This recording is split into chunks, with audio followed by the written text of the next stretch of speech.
perspectives, and also to share new work that we're developing for future seasons. So thank you for being here and for making the Vineyards community come alive in this virtual space. Today's show is exciting because we're going to give you a sneak peek into a new musical that we're developing at the Vineyard with composer, lyricist, book writer Michael R. Jackson and director Lileana Blain-Cruz. I'm sure some of you got to see Michael's debut show, A Strange Loop, which premiered last summer and was just nominated for multiple Lucille Lortel and Drama Desk Awards and was incredible.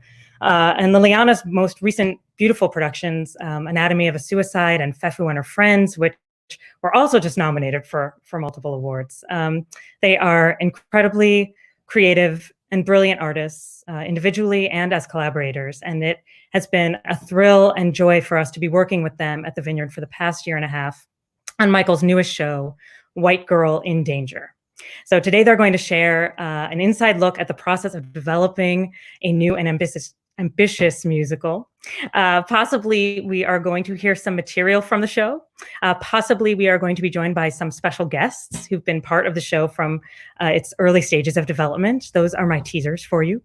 If you have questions, be sure to write them in the comments section and we'll do our best to grab those and to ask them as at the end. And I think without further ado, here to talk about White Girl in Danger are Michael R. Jackson and Lileana Blain-Cruz. Hello, guys. So excited to be here. Hey, happy to be here. So good to see you guys. Good to see you as well. Do you want to tell people a little bit about where you are and how you're doing in this time? I'm holding it down in Washington Heights, just down the street from Lin-Manuel Miranda, who randomly lives like 2 minutes away from me. In my apartment with my roommates, where I have been for 5 weeks, 5 years, who knows? How long has it been? I don't know. Yeah. I am in my little studio apartment. I'm just going to warn you, I'm going to make gratuitous eye contact as I hope we connect through the internet live stream. It's a crazy moment. I'm thinking about my family, and I know there's lots of people thinking about their family and friends, and so I really appreciate this moment for us to gather and celebrate the memory of live theater when we could actually be in the same space together. Amen. Yeah. And we've been actually able to work on this project during this time. It's quite amazing. We had a workshop planned a few weeks ago in person, and we decided to move it onto Zoom and just go forward with it. And it felt like we were actually able to get some good work done, even in this virtual space. Yeah, that's right. It was very, very exciting.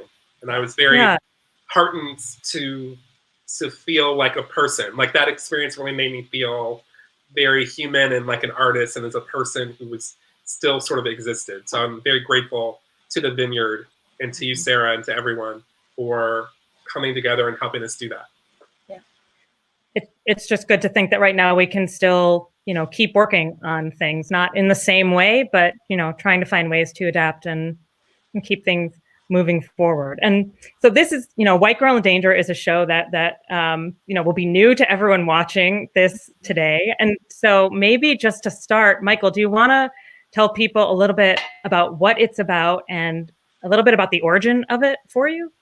Yeah, for sure. So White Girl in Danger is a sort of dark comedy, satire musical that is set sort of in the world of 90s Lifetime original movies, sort of generally, and also sort of soap operas, like sort of classic soap operas like Days of Our Lives or General Hospital. It's in the world of something like that. Like it's a big sort of universe in a town called All White. And in All White, there are sort of the all-white people who have all their various storylines and melodramas that sort of rule their lives. And then there are also people known as the Black Round. And the Black Round are just Black characters who are there to support all-white storylines sort of unending. And then one of these Black Round, as I call them, characters, is this girl named Keisha. And Keisha decides that she has what it takes to become the protagonist of her own all-white story. And so she sort of sets out to do that. And the sort of writer, creator, God of the world sort of lets her become the protagonist. But when she does that in the midst of these all-white stories, sort of chaos begins to ensue. And this story sort of, for me, came in lots of different phases, but the sort of earliest origins of it were just, it was kind of a joke for me as like over a decade ago. I'd come up with sort of a little idea for a theme song for this pretend show called White Girl in Danger. And then that sort of began to tie into the fact that I grew up as a kid watching, Days of Our Lives, Another World, Santa Barbara, Young and the Restless, all these soap operas. And I loved them. I used to watch them with my great aunt Ruth as a little kid, and I became obsessed with these shows. And they became a major part of my childhood and adulthood, because a lot of people don't know that I came to New York originally with plans of becoming the head writer of a soap opera. Like, that's what I wanted to do. I wanted to be the head writer of One Night to Live. And so I fell into playwriting and theater sort of as a byproduct of that. And I got pulled into theater, but my love for soap operas sort of kept going on. And gradually sort of like the soap opera industry began to change.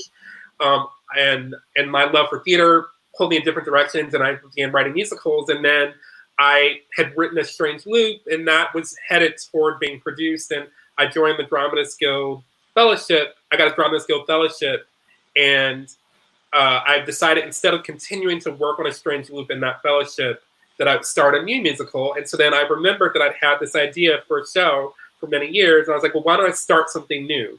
And then I just sat down, and I was like, this is a crazy idea of like trying to write a musical that is a soap opera, but also has another layer that we'll get into as we talk on this live stream.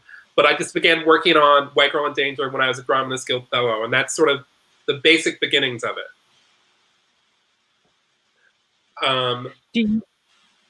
Well, I was going to ask would this be a good moment to actually maybe share a little bit from it, or do? Oh yes, of course. So I'm going to share a couple.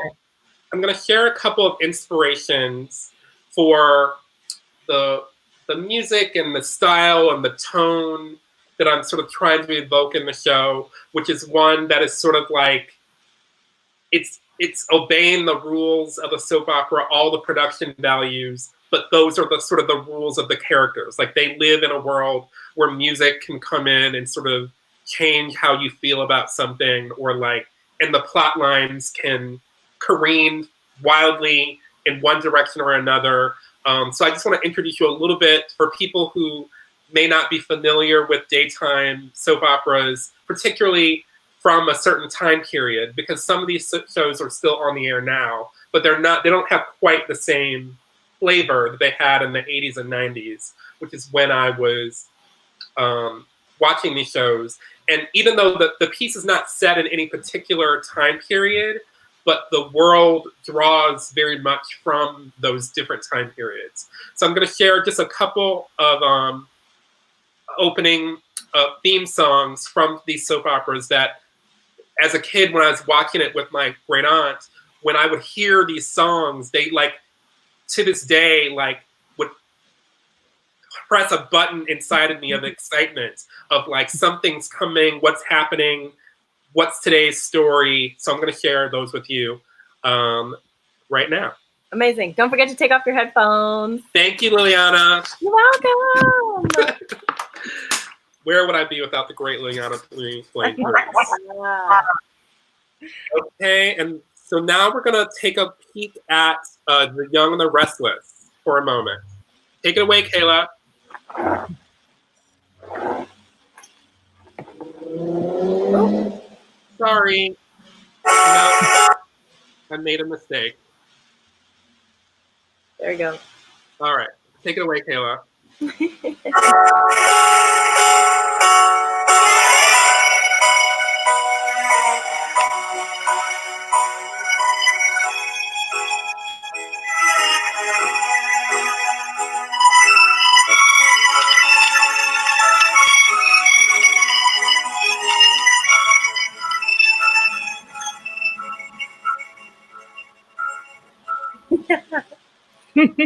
That's like not the actual opening, but that's what we have. So now we're going to another show that I used to watch, Another World.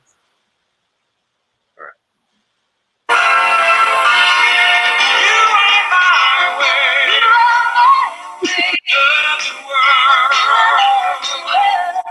You are the one who lets me fly so high. You are the rain when my spirits go dry. You keep my life.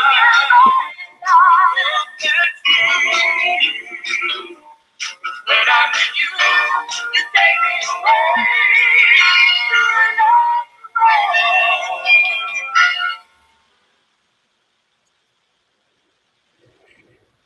So that was Another World and Young and the Restless. Put your headphones back on. All right. Thank you.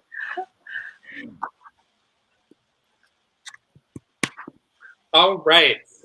Here we are. So those were Young and the Restless and Another World. I used to watch Young and the Restless with my great aunt Ruth at 12:30. And then 1 o'clock would be Days of Our Lives. And then at 2 o'clock would be Another World. And that was like, before I started school, that was like every day, the worlds of Victor Newman and Nikki Newman and Hope and Bo and Stefano De Niro and Matt Corey and Rachel Corey and all these families. And the thing I didn't realize at the time was that I was truly, truly absorbing white people, like every day in this very intentional, well, I don't say intentional way, but in this very immersive way. And that was something that sort of was also mixed in the inspiration for this piece once I started working on it, was that I was like, oh, I love this sort of form of storytelling. And yet, it's a storytelling that in many ways totally kept me either out of it altogether or like in the margins or the fringes. I mean, it's not to say that there weren't Black characters on any of these shows, and certainly some shows were like much better than others at sort of representing them. Particularly a show like Young and the Restless had a very prominent Black family at some point that became like a major thing. But like for the most part, every day, these shows, I'm like absorbing these white people and absorbing these faces and this music, and it's all was very seductive. And so like that all ended up baking into the sort of what the show is about. And I think now I'm going to share a song that I sort of have been developing, that's sort of a newer song from the show that is a theme song. I took sort of those theme songs that I watched a bunch of them, and I sort of wrote a theme song for the world of all whites that you hear at the top of the show.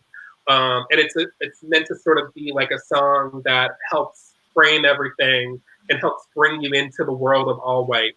And the song is called All White. It's too hard for me to play and sing together. So through the magic of keyboards, I was able to pre-record me badly or playing it as well as I can play it. I'm not a great pianist. And I'm going to sing it to you. And the name of the song is All White. Oh, I think I should also mention that this song is one that the entire cast would be singing. So what you're going to hear is me singing 12 parts by myself in a variety of ranges. So I hope that you enjoy my falsetto when it comes in. Yes. This song is one that's a group number for the whole cast, for the whole company. So, for someone remind me if I should keep my headphones on. Yeah, you keep your headphones on. You're good. Perfect. All right, so I'm now singing a song, All White.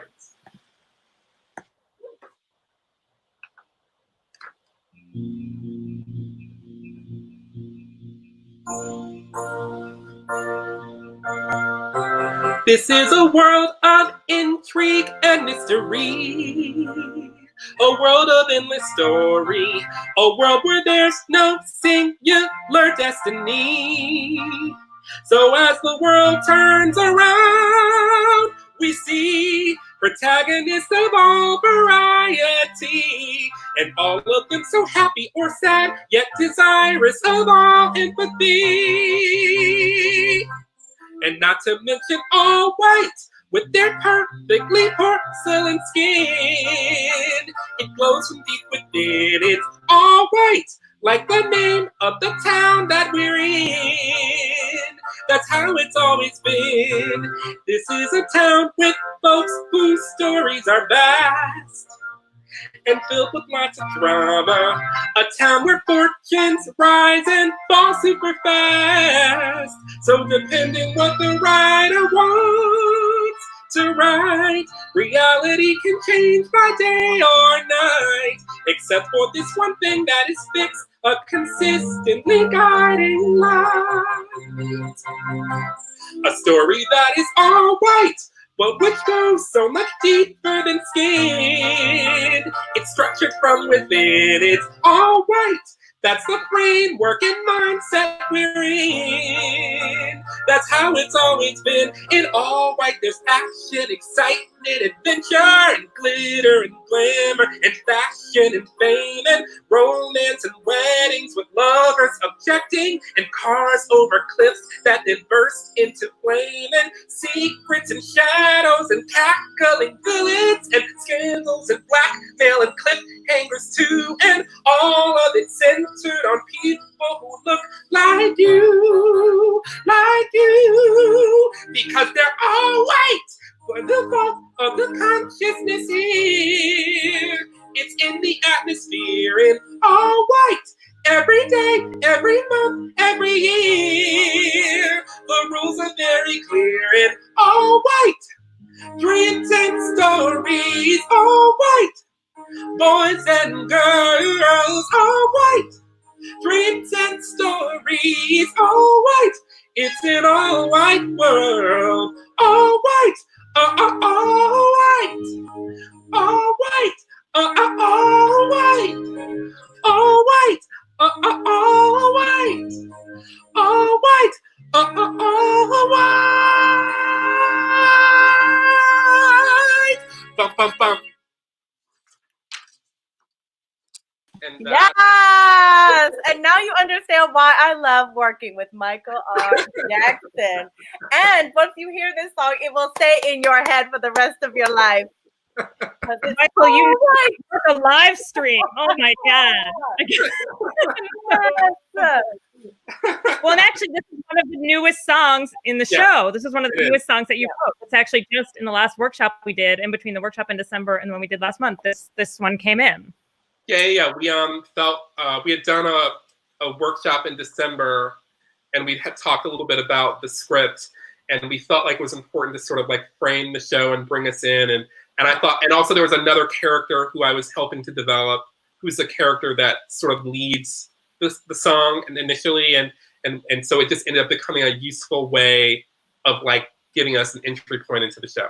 Yeah, well, that's true. I mean, I'll say from my perspective, like I remember hearing those the backgrounds or like those intros for the soap operas, but I was never really somebody that like watched it. Anytime I would check in on my grandma, I'd be like, "What the hell is going on this TV show?" And then do off to something else. So to realize to one recognize how deeply those tunes were kind of part of my consciousness and part of like my experience growing up was like this crazy moment, right? Yes, and immediately I'm like taken back to the area. Don't. Right. And I'm like, that's insane. So one, like to know that you're like reaching a whole generation that doesn't even realize its own connection to that because of how prevalent it was. And then to think about like one, like in the workshop process, we had talked about like for anybody who thought that they don't know what soap operas or Lifetime movies are or had no connection to it, this introduction immediately gives us a kind of context and awareness of like, oh wait, we do know this world. We are a part of that universe. Yeah, and I also just wanted to say another thing about the show. The show, like, it's always explaining the show because it has so many different layers. Is that so? I had mentioned earlier that this is a show about this background character who wants to become the protagonist of an all-white story. What happens is that her three main rivals in this world are these three all-white girls named Megan, and Megan. All right, say it with me again. Ready? All right. Megan. Megan, Megan, Megan. and Megan. Megan. Megan, Megan, and Megan. And they're these three alt-white girls who sort of, at the point that we enter the story, they had sort of the three juiciest, craziest stories of all time. Megan has an abusive boyfriend, or so we think. Megan has like an eating disorder and is a sort of has to get an A on everything. And then Megan is sort of like a sexy drug using cigarette smoking bad girl. And each of them has a mother who is played by the same character, the same actress. So Megan's mother is Diane, who's sort of a nervous, over anxious, overbearing mother who just loves too much. And then Megan's mother is Barbara, who's like a hard ass conservative, gonna kill you if you don't succeed mother. And then Judith is kind of like glamorous, constantly globe-trotting, absentee, glamour puss mom. And then they all have a boyfriends who are played by the same actor. So Megan's boyfriend is butter wouldn't melt in his mouth, good Christian Matthew Scott. And then Megan's boyfriend is sort of like bad boy, drug dealer, Scott Matthews. And then Megan's boyfriend is like terrifying, like psycho seeming Zach Paul Gosselaar. And there's other characters, there are background characters. There's three sort of background characters who are sort of the ensemble-ish, but they end up having various roles within the show. There's Keisha's sort of on-again, off-again boyfriend, Tarek, who's sort of very militant in his black-groundedness. And then we have this other character that's Keisha's mother, Nell, who's just sort of long-suffering mother who does whatever she has to for her daughter. And then we have another background character named Clarence, who's sort of just a janitor who's always sweeping and handing out advice. So we have this sort of ensemble, a mix of people sort of swirling in this universe. And that for me, like, as evidenced by that Young and the Restless clip, like these faces in these stories that are coming forward and receding, coming forward and receding. And these are the people in all these stories that we are like absorbing all the time. And also not even just on soap operas, like in all sort of storytelling, like who's in the front, who is in the back, what are the narratives are we most interested in? And like, so I know that was a lot, but like these are all the things I'm sort of interested in exploring and talking about this idea of all white and black ground, these two competing perspectives. And you're kind of speaking about it right now, but can you talk a little bit more about this trope that you see in all of these narratives of whiteness that we're absorbing about specifically like a white girl in danger? And kind of where you see that? So the thing, once I started working on the show and just sort of like experimenting and playing around with like who the characters were going to be and like who, like I knew that Keisha and her mother Nell were going to be sort of my central figures. But they were going to be interacting with these white girls, and I like had to figure out. I like started to do research watching these old Lifetime movies from the '90s. Movies like She Cried No and She Stood Alone. She Fought Alone. She like it was always like she did something or like something was happening to her. And I noticed that like all of these Lifetime movies specifically were always sort of about these white women sort of in peril, whether they were causing it or it was being acted upon them. And then even in daytime TV, in soap operas, it was like Erica Kane was either in the story the villainess who was stealing someone's husband, or she was like the kidnapped woman who was trying to escape out of like a burning building. It was constantly, but it was always like these white women who were either victim or villain. And either way, they were at the center of the stories, and they were the people that you knew, the thing that, whether you knew it or not, when you were watching these stories, you were sort of, you knew how to think about it by asking yourself, is the white girl okay? Is the white woman okay? What's wrong with her? And like, and I noticed that even outside of just like fictional stories, even in life, like you would notice the ways in which white girls and women would be sort of infantilized or like sort of put in the middle of these narratives, like with even in something historical like Emmett Till. Carolyn Bryant is like a white woman in a store who claims that a black man like whistled at her. In that narrative, she's this white woman in danger from something.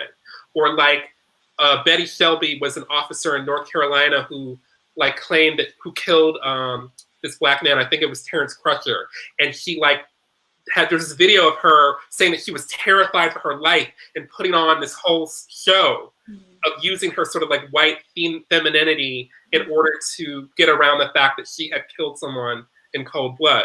And so like all of that, so that both the real life and the fiction, I sort of was like, oh, there's all of these sort of like white women in danger who are, then you contrast that with sort of like black people, black stories, black women, black girls. Like how often do we care about their stories, whether fictional or reality? And so I found myself really wanting to play with that in this sort of like crazy soap opera container that was constantly shifting. Like as this black girl was trying to say, I want to be in the front, but like not just I want to be in the front. I want to be in the front doing what they get to do. They get to tell these kinds of stories. I want to tell those kinds of stories.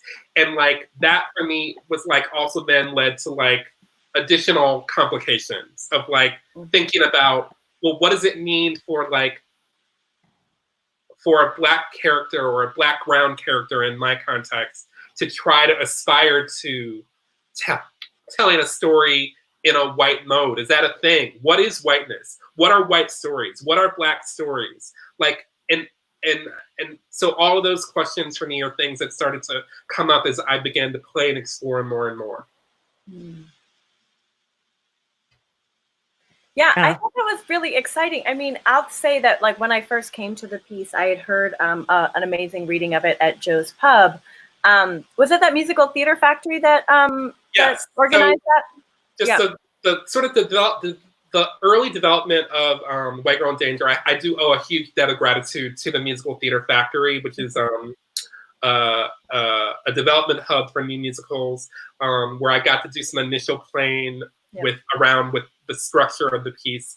And so we did a concert version of the show with what I had written at that point at Joe's Pub in 2017. And that's where I had met Lileana. And that's where I came in and I was like, oh my God, this is amazing. What a terrifying, amazing ride. Because I think what's amazing about what you do in terms of setting up your worlds, and anybody who's seen A Strange Loop will also know it too. You get on a ride and you're like, oh my God, I'm on this ride. Oh my God, what is this ride taking me on? I'm having such a good time, but this is terrifying. I think that there's like that simultaneity of like the pleasure that you experienced of like watching these soap operas when you were a kid, you know what I mean? And then watching it open up these questions of like, what are white stories? What are black stories? Who gets to be at the center of the story? Who gets to kind of operate? And then what's the complication, like you were saying specifically about like somebody wanting to be at the center of the story, which is different, I think, than wanting to be white per se, right? Like the word that you've been using, which I think is really great, is like, what does it mean to appropriate those kinds of stories? Yes.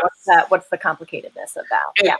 And to that point, like, I think because there's so much sort of in the stew of this piece, is that like, I feel like the conversations around sort of representation have been really bubbling and stewing in like across all media, but very much so in theater over the last few years.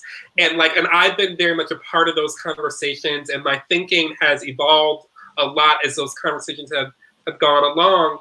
And so like part of that conversation is this idea of like appropriation. And like, you know, and if you're anybody who's like remotely online or have any awareness of pop culture, then you know that there's always these sort of like dust ups that will happen every, you know, couple of years or every couple of months or whatever, where some white pop star will put on, you know, native headdress, or they'll put on bronzer, or they'll put on a certain kind of clothing that like suggests a black culture or whatever. And there's all these like ideas about appropriating Blackness or Latinxness or whatever. And like, and I feel like I've witnessed so many, beats of that happening that I started to wonder about, well, what is whiteness? Like, what is whiteness a cultural product? And I feel like for me, watching these soap operas, that was one white cultural product. There was other cultural products. I was someone who very much grew up in addition, like I grew up in a very Black city and in a Black family, in a very Black cultural context. But,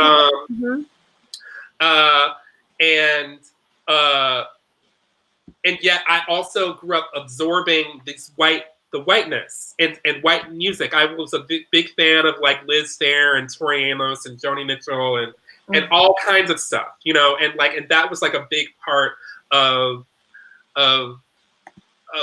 I can like imitate that back to you. And so like in this piece, it became like this sort of question of like, well, what does it mean? What if I flip the script a bit in this musical and I like showed someone appropriating whiteness? And if I was going to show someone appropriating whiteness, then that means that I had to objectify what whiteness was. Like I had to decide exactly what it was. And so in these characters, these tropes, these stereotypes, like I make these white people, these sort of like figures that like constantly were recurring in the soap operas I was watching as a kid, in these Lifetime movies, in life, like, because as a Black person, who then becomes an artist, I can see these people and these objects and these sort of tropes, and I can like take them and manipulate them however I want. And so that for me is part of the game of this musical, is like, what does it mean, like as a Black creator, for me to take the thing that is in our lives part of sort of like white supremacy, and to like, I take dominion over that in this form. And so that's for me is another part of the game of the musical. Well, that's what's really subversive about it. Like if you are literally like appropriating the culture, you are saying, I am now owning this part of the culture and it is now my culture too, right? Which is really complicated because in some ways, like the density of the way in which we're fed these images, we're fed who's important, we're fed like who should we be looking at? It's dominated by whiteness, and so for you to be flipping that, for us to kind of be focusing on a story of Keisha, a young Black woman, you know what I mean, working towards that centeredness, we're watching a flipping of that script, literally a flipping of that script. But then it leads to the controversial, complicated question of let's drop the bomb of diversity, equity, and inclusion, and what that means, you know what I mean? And how that's been interpreted and the complicatedness of that interpretation, which you have had no problem kind of discussing on the Instagram, which I feel like it's a good place to talk about, because I think it's really complicated. And I think it's really complicated in certain, performance spaces too. So like, I'd be curious to hear like how, because it makes its way inside of the musical too, in really fun, complicated ways. Yeah. So like, it as I sort of mentioned earlier, that like there's been this conversation that's been traversing like for many years in the theater space, in the film space, in the television space, in the art space, in the world, about this thing called inclusion, diversity, and equity, diversity, and inclusion. And the way I intersected even with those three words as like a value in the practice of theater or whatever, was that a couple of years ago, a friend of mine, I woke up one morning and a friend of mine had texted me that I had been mentioned in a blog about inclusion or whatever. And I was like, oh, what's going on? And so it was a blog that was written by an actor-writer named Brett Ryback about a show. I'm not going to get into the naming of the show, but you can figure it out if you want to Google and all that. But like, it was about a show that had an all-white cast at that time, and how he felt like at this point in the culture, in a moment like now, this was around, I want to say 2015. How can we have all white cast, and there should be more diversity, equity, and inclusion, and all this. And he mentioned me as a Black musical theater writer that he had met at a retreat that we'd both been in, and then I was like, oh shit. And then he linked to my website, and I was like, oh shit, he's linked to my website, which I haven't updated for 2 years.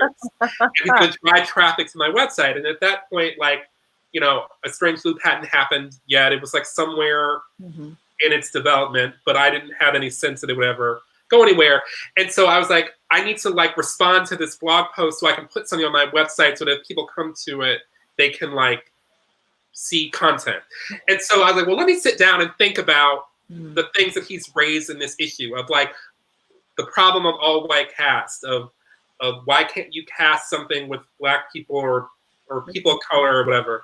And once I started to sit down and write out my thoughts, I realized that I had a lot more to say than I ever thought I did. And so I wrote this whole blog that's on my website called, I can't remember the name of it, but like, it was all about my feelings about diversity, equity, inclusion. And I posted it on Facebook, and it was like, to this day, like one of the only things that I've ever posted that like went viral.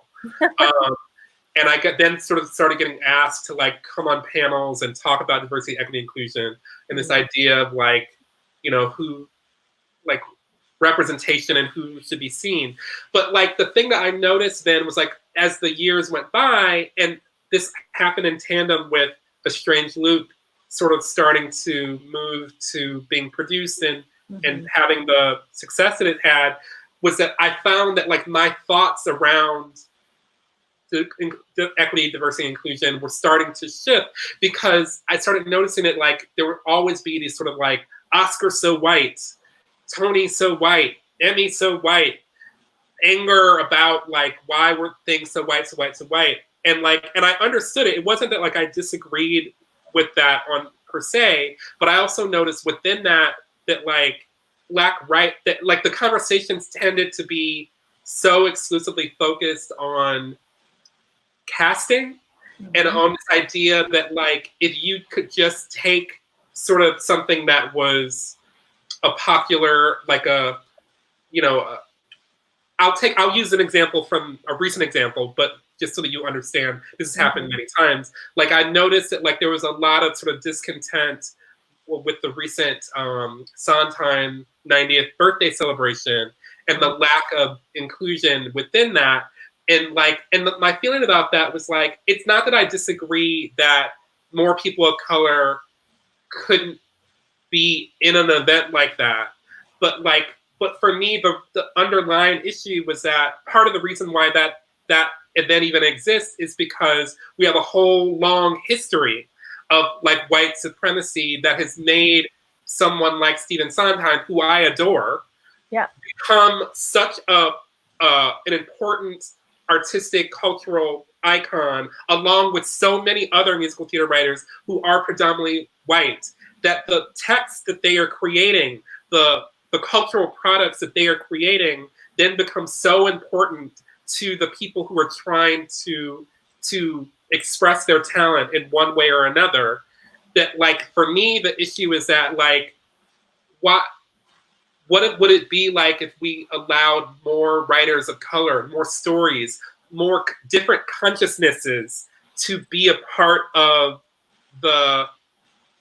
to be out there, so that everyone didn't have to spend all of their time trying to fit into this sort of white product. And that's also another thing, is that like when people talk about something like Sondheim or whatever, and I'm not singling him out, again, I adore him, but like people refer to his work as universal. It's not, they don't refer to it as white.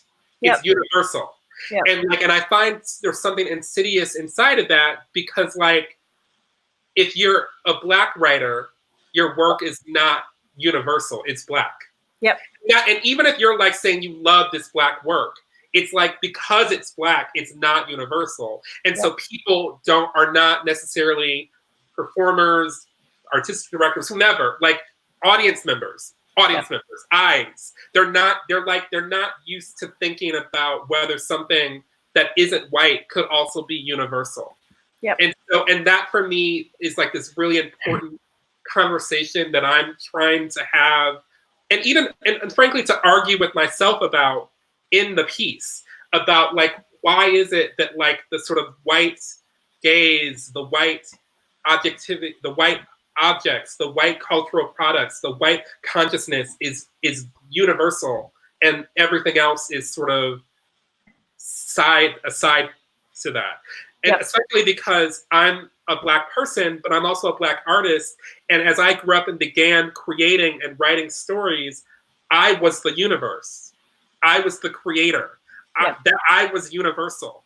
I wasn't like in third person, sort of in subject to the whiteness. It doesn't mean that I wasn't absorbing white cultural products, but it was an actual object to me. It wasn't my whole context. Yeah. And so I think that that's like, for me, something that I would like to offer to this conversation about inclusion, diversity, and equity. That I think that we can lose sight of the insidiousness of what we're aspiring to. Yep. Yeah. I think that's one of the most extraordinary things about the show is the way you're having that conversation, and also that in some ways the absurdity of the show also highlights the absurdity of the situation, of the whiteness of the cultural narratives that we've absorbed and that are, front and center in our cultural narratives. And this is a conversation that, I know you've been having with the actors as we've been working on this, and with, the collaborators on this. And so this feels like a really good moment to bring on our two special surprise guests, two amazing actors who have been part of this show and its development from the early stages, Latoya Edwards and Molly Hager. Come on, you guys. Yay! Yes. So happy to see you guys. And with that, I'm actually going to pop off for a minute to give you guys all more space so people can see your faces. And Lileana, I'm going to kick it to you to guide this part of the conversation. Woo! Get ready, everybody. The party is now intensified. Yeah.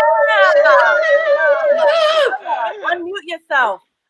So Molly had played at both of these collaborators have worked with Michael for a long time, and they've been a part of this process that we've been having at the Vineyard, which has been really amazing. Like, it's like, this is my first musical that I've ever worked on, and like the amount of work and intensity and layers and like collaboration is so intense. So it's so wonderful, like, to have the Vineyard as like a home for that kind of experimentation. So whoop whoop, shout out to the Vineyard. But also these, I'm getting hyped. I'm getting like jumping up and down because Latoya has played Keisha, who's been like the character that's like following, trying to get to the center of the story, and Molly's been holding down the world of all white in many iterations. And so I guess my question for you guys, like having been longtime collaborators with Michael and like having been part of the development process, is like, what has it been like for you to be inside of this universe?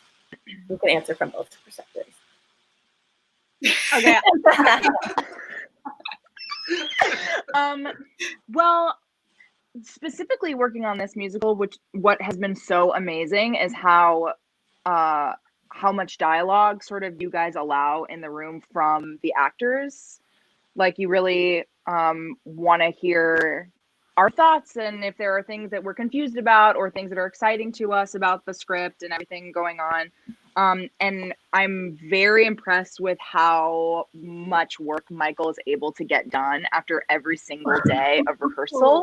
It's like, I mean, I've worked on, new musicals, and this is like the only time I feel like that you actually work on a book and it's different every single day. Mm-hmm. And that is like, has a lot to do, I mean, everything to do with you, Michael, but a lot to do with the room that you sort of nurture, Lileana.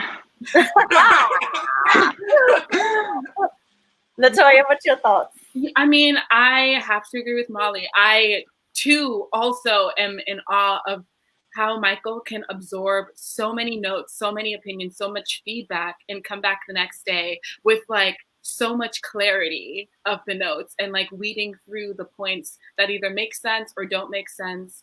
And it's just been a really incredible process just having Michael and Lileana in the room, because it really is a collaboration between everyone. We are all the creators of this world, because yes, there are like people who are leading the story, I guess, but it really is an ensemble piece, truly. We all are contributing to the story. So you make us feel welcome to give our opinions and give like, outside. What would you describe, just to jump in, what would you describe as like for you has been Keisha's journey? You know what I mean? Like one of the things that we were just talking about was like, what does it mean to kind of get into the center of the story? You know, so like from a character perspective, what has that meant for you? I mean, I feel like obviously the world of White Girl in Danger is like so extreme, but like it feels like real life, because when you were talking about just equity and diversity and inclusion, I was thinking about like all the many like white Jennifer actors, many that I like. There's so many Jennifer actors, but there are really small like group of Black actresses who get their shine, you know? And so like for Keisha's journey, I feel like we find her at a place where she is tired. There we go again, the Black women feeling tired, but we're tired of the same old storylines. We're tired of not being given a chance, you know? Michael so poignantly writes, you know, we all have the range, we just need a shot, a moment of truth. So Keisha's journey pretty much is her just getting lost, but then also found in becoming the center of an all-white story. It's really, really beautiful. Yeah, amazing. So Molly, I know we had some technical questionings. Basically, LaToya talked a little bit about what it was like to be at the center of the story, that questioning, how it mirrors life, all of that. That's a little roundup for you. So my question for you, as the having played the Megans, or a couple of the Megan characters, is 2 like, out of 3. You know what I mean? Like we've been talking about like the culture of whiteness, and I know we've had a conversation beforehand about like how complicated that is to talk about. But like you are so like your voice is so distinct and unique in terms of like getting at those types. Could you talk a little bit about like what that experience is for you, or like how you've accessed it? Well, something that Michael and I were talking a little bit about yesterday was how this story is special because of the fact that it's a Black story where now the white people are the clowns, which is like very purposeful on Michael's part. And the way that I guess I feel like I approach the characters is like fully, I mean, just white stereotypes, just like vocal affectations. I don't know why to me that is like what a white person is, but it's like a different white people with like their different weird voices. Like, can you give an example, please? Okay, like so many examples. Like one of them is just like the Britney Spears like talk. Like I just like feel like a lot of like white girls like talk like that, and then something that. Michael and I have been friends for years, and one of the things that actually made its way into the script is we used to, I mean, I don't know if this was supposed to be like a white, like making light of like white people stereotypes, but we really like the leg thing, like when we're talking, like when there are certain white people that pronounce legs and like and like milk instead of milk, and I don't really know what that is, like what regionalism that is, or like where it comes from necessarily, but like another one that Liz brings in is like adding the R at the end, like what's the word that she does? One that she does a lot. I can't hear LaToya, so like I have no idea what you're saying. I'm so sorry. Oh no, wait, say it, go it. Inclusion, that one. Inclusion. Yeah, that's the other one, is like really pronouncing like the SION, like inclusion is a thing where I feel like the upper class whites really love to stretch their words because they need to be heard and they need to take up space. Well, if I can just piggyback that a little bit, it's like, because I feel like for me, there's so many things in the show that are just things I've absorbed other people telling me over the years. So like, for example, I remember, and it's even in the, if you're familiar with the show, The Bubbly Black Girl Sheds Her Chameleon Skin, by Kirsten Childs. Kirsten Childs, who's like one of my idols, who like I learned so much from her. She used to be a Fosse dancer, and she auditioned. And in Bubbly Black Girl, there's a hilarious scene where she talks about going to audition for a show, and the director telling her to do it blacker, and she keeps having to like change her way she speaks to the point where she decides that what he wants her to do is sound like Foghorn Leghorn. the cartoon. And so like for me, again, this wanting to flip that, it's like me growing up, I watched cartoons. I watched, you know, Who's the Boss? I watched whatever. And like, especially if I was one of my favorite cartoons as a kid was Gem and the Holograms. And like with Gem and the Holograms, the voice acting on that show is incredible. And yet to me, it's like it's like in my data brain, my data bank in my brain, it is like a computer of whiteness, those voices. Like I can't even do it. Like Jerica. Synergy sounded like Jerica. And like they'd have these or like Kimber had a voice like that. Like they had like what you're voices that are like were them, but like that was to me like these white voices that I was obsessed with. Yeah. Right. But I mean, to that point, it's like, I mean, now if I get an audition, I think that it's changing like a little bit, but if I get an audition and I see that it's like for the lead romantic character, I don't use this voice. It's like, oh, interesting.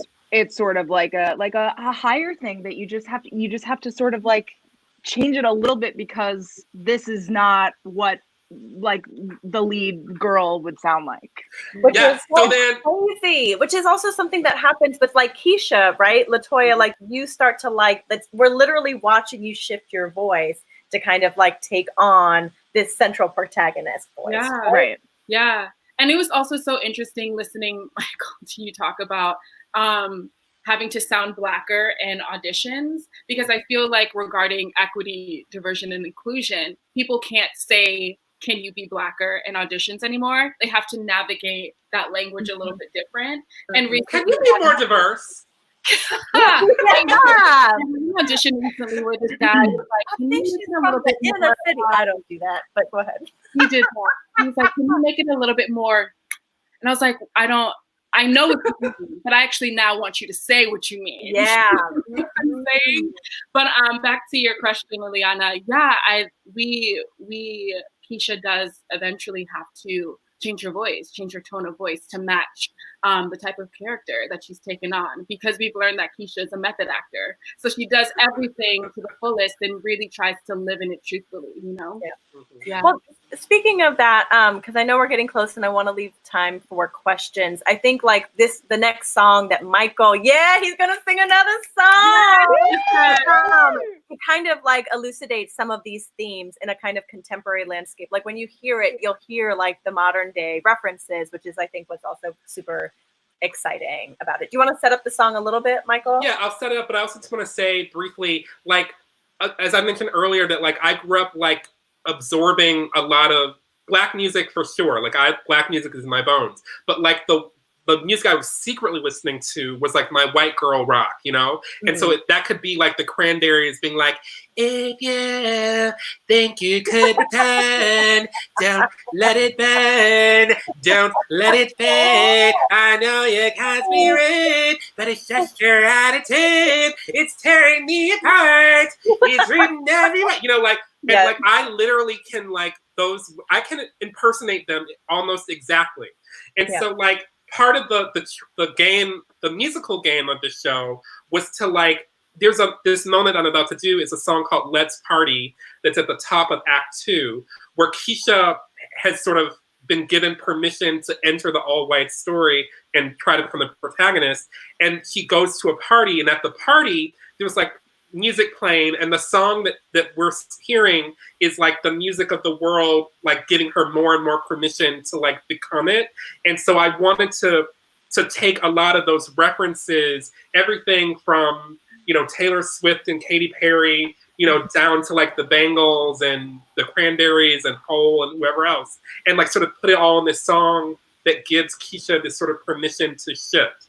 And so the song's called Let's Party. Again, I am gonna play the song. I'm singing like 900 parts, and the song starts with the three Megans sort of arguing and talking amongst themselves, and then Keisha enters at a certain point, and then everyone starts singing. The song's called Let's Party.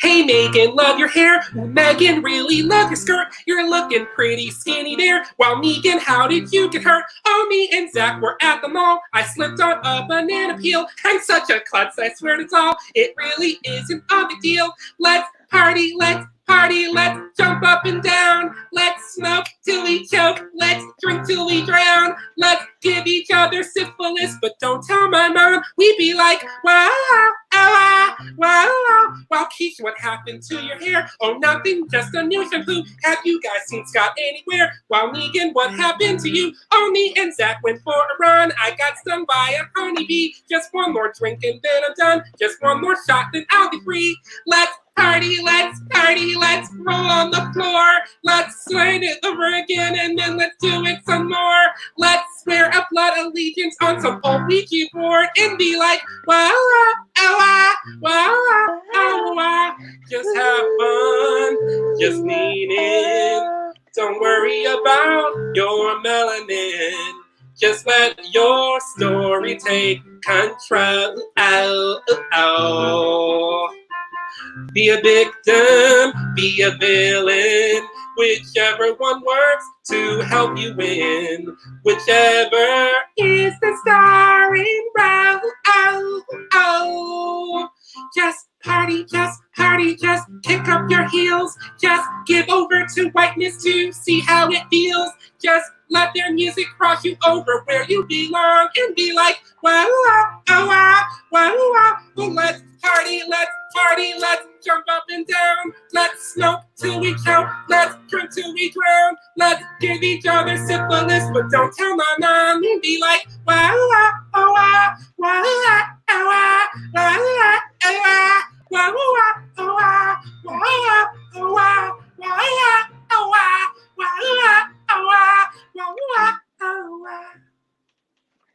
Yeah! That's another one that'll stay in your head for days, forever. But I think we've reached the part of our program where we have questions and answers, and I think Sarah will be leading us back. Hi, Guy. That was amazing. My dog and I were dancing too. There are questions. People wrote in with questions while this was happening, so we're just going to hit you with a few of them. Let's see. Charles on Facebook wants to know, and I think this is for you, Molly, but it actually could be for you, Michael, too. Who do you identify with the most? Megan, or Megan? So if I have to answer that question, I'm going to answer it the way Agnes Nixon, creator of All My Children, are. You are all my children. They are all my children. They are all me. I'm a Megan, I'm a Megan, and I'm a Megan. Yes. Yeah, like piggybacking off of that, like I feel the same way. It's an excellent answer. And Garrett from Facebook wants to know, have conversations about representation in the past couple years changed the piece in some way? Have there been any aha moments since the conception based on how quickly representation has been changing? For me, I would say that yes, only in terms of how I myself have sort of processed those changes and sort of where I stand. I'm not those kind of, my feelings about it have not changed because of how everyone else is doing it. It's because I had to figure out for myself what it means in my piece and sort of stick that flag in the ground, even if my thoughts have evolved. But it's not like I'm not trying to keep up with the Kardashians, as it were. Yep. You guys are amazing. Thank you all so much for being here and doing this today. We're so glad to get to share some of this show in progress with people, and we'll be excited to keep you posted on how it's developing and someday to be gathered in a theater together and to get to see the full thing. Yeah! Can't wait to party next over.